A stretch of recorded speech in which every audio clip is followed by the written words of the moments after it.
My last two videos were both on relatively serious topics. The first one was the legacy of Torna, and that got pretty dark, and the second one was explicitly about taking Rhine seriously, so I didn't really make any jokes in that. I figured for this week, why not go a bit back to the lighter side and talk about Rex's kill count. Oh yeah! Don't worry, there's a reasoning behind this. Basically, I'm gonna go through the entire story and talk about every time a named character dies in a cutscene, so spoilers for everything. And then I'm going to go over a couple times when I'm pretty sure it was unintentionally written in a way that implied that there's a pretty good chance Rex accidentally killed a bunch of innocent people, so that's great. But it's worth noting that there are plenty of side quests, a good chunk of blade quests, as well as a few regular side quest chains, where you are required to end up killing the villain of that chain or quest in the end. I won't be counting those, because if I did all that, I'd be here forever, and I don't remember every side quest chain, so we're just gonna go with the main story and just human enemies you can find out in the field. So, with that out of the way, let's just quickly go through every time a named character dies in a cutscene. Believe it or not, we can skip the majority of chapters 1 through 3 because the first named character to die on screen is actually Vandam. You might be thinking that, okay, obviously no one died in chapter 1 because the villains all got away and Rex successfully saved people, but didn't Dougal die? Didn't Padraig die or something like that? Well, Padraig you can actually find as an NPC in the Ardanian base and talk to him once Morag joins, so he's fine. And certain NPC dialogue mentions that Dougal did survive. Obviously you never see his blade return to its core, so it's not implied that at any point either. But it is mentioned that he ran out and abdicated his position, basically, so he is still alive, you just don't see him anywhere else in the game. Then you get to Collateral Ruins, and you get the big whammy. Vandam dies, Rock technically dies, and then, once Mythra comes out, you get the first two kills confirmed from Team Rex, those being Sever and Brona. It's never really directly stated whether or not Mythra shooting off that sacred arrow was with intent to kill, but it did appear that the only way to shut down a Brona's ether inhibiting field was to either take her Akos out in their entirety, so it could go up either way. But regardless, that is 2 kills for Team Rex and Mythra specifically, and pretty soon we'll find out that Mythra is actually the one who has 80% of Team Rex's kills here. Good job, Mythra. You're doing great, honey. We can actually skip most of Chapter 4, too, because the bandits who destroyed Reese's village aren't killed and get arrested. And then, the next times you fight sentient people until the end of the chapter are Morag and Lila, who obviously survive. Rosa doesn't seem to be alive like other artificial blades, so she doesn't count. Mui Mui gets captured and Banna escapes, so our only deaths in the chapter are Perdido and Cressidas, again by the hand of Mythra's sacred arrow. Interestingly, this seems to be the most morally gray time someone gets killed by the main party, even including side quests, because side quest bosses kind of go into 2 categories. They're the ones that are horrible people, and then there are the ones that don't die in the end of their quest. Either way though, I don't really see it as 100% necessary to take the 2 blades out in order to win that fight, even if their intention was just to push them back into the Monoceros. But what do I know? I'm not Mythra, I wasn't there. Rex doesn't seem to be too torn up by the fact that he killed 2 more sentient creatures, so I guess it's fine. Next, we can skip all the way to the end of Chapter 5, and our only death here is Fan/Haze, who is killed by Jin, and since we're only talking main game and not Torna, this does not count as a kill by the main party.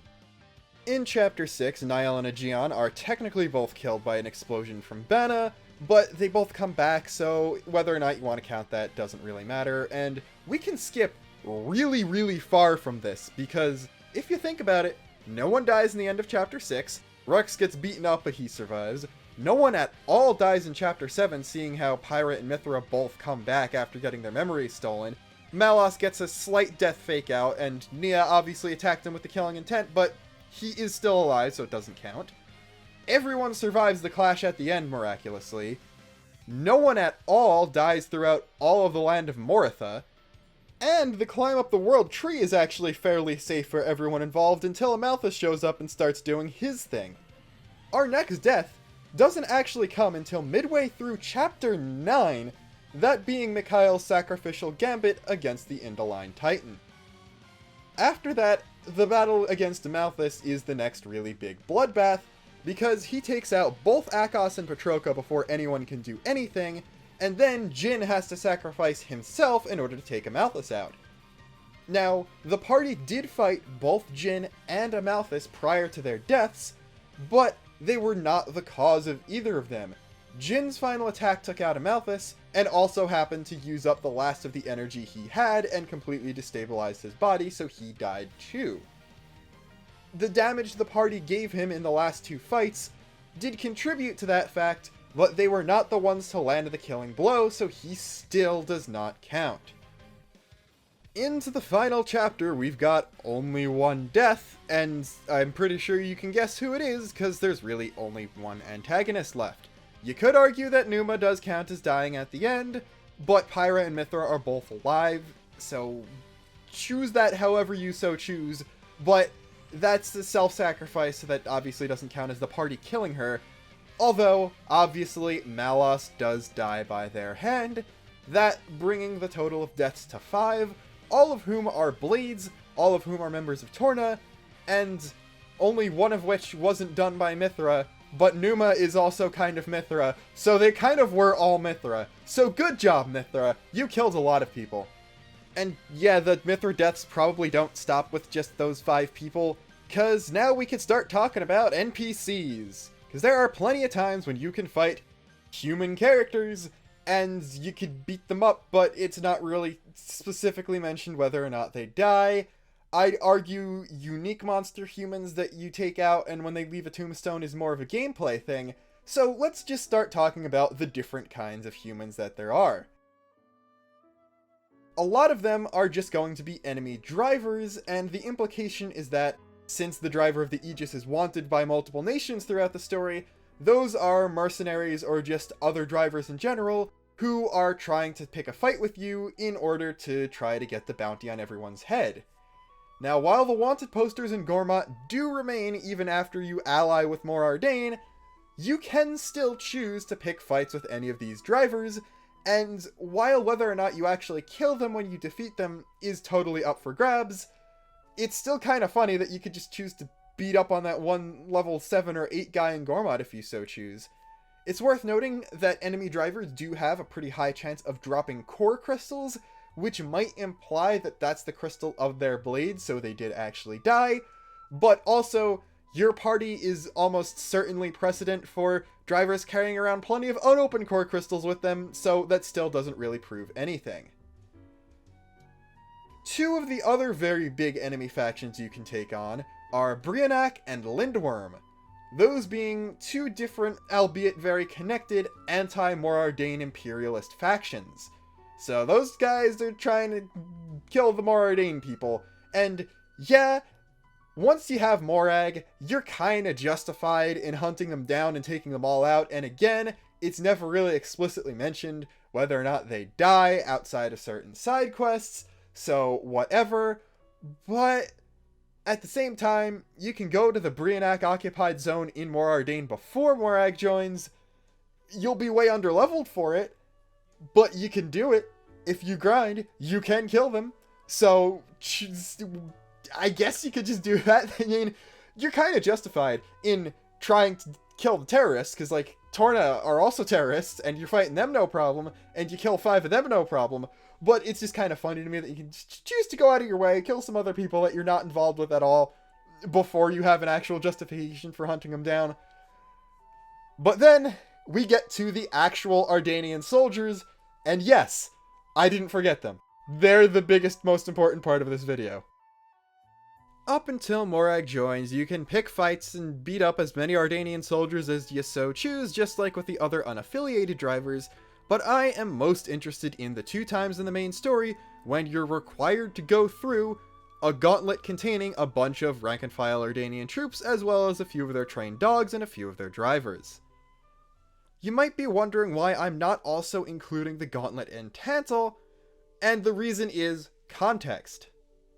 By that point in the story, the entire party's gotten a lot more used to working together as a team, and all the drivers understand the powers of their blades a lot better.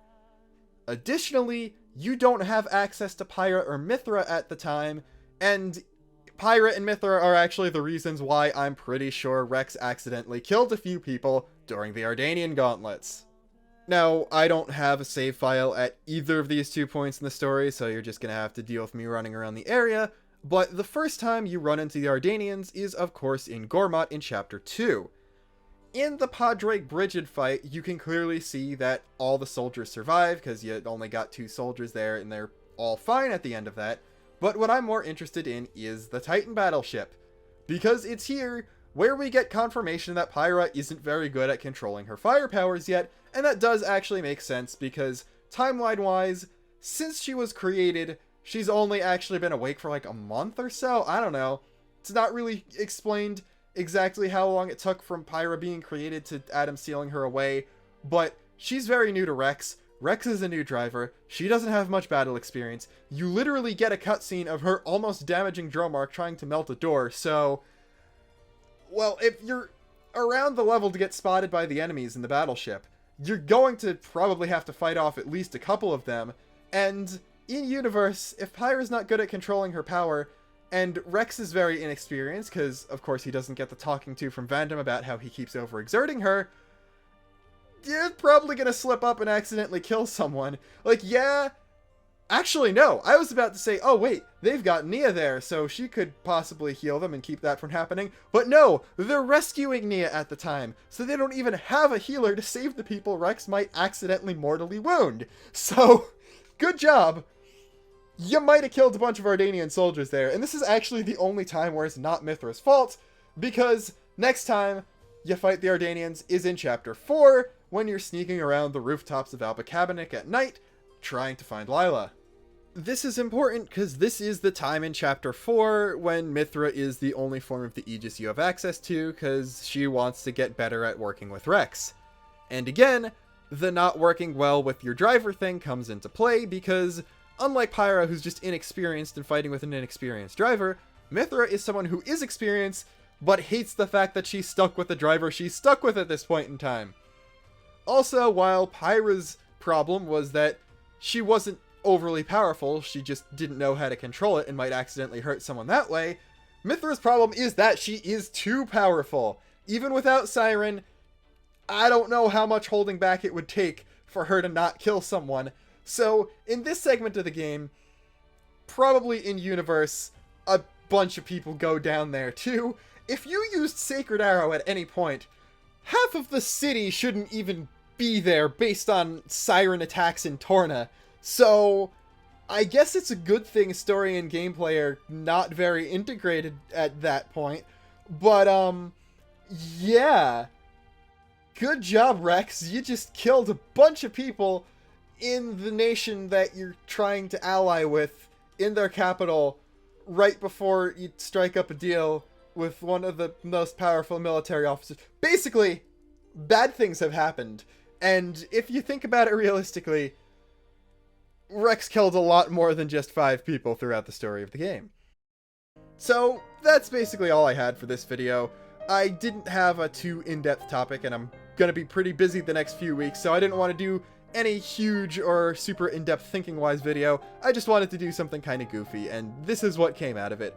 So, next week there's not going to be a Xenoblade video, because I'm going to be at home for that weekend, so instead you're going to get my review of Castlevania Requiem.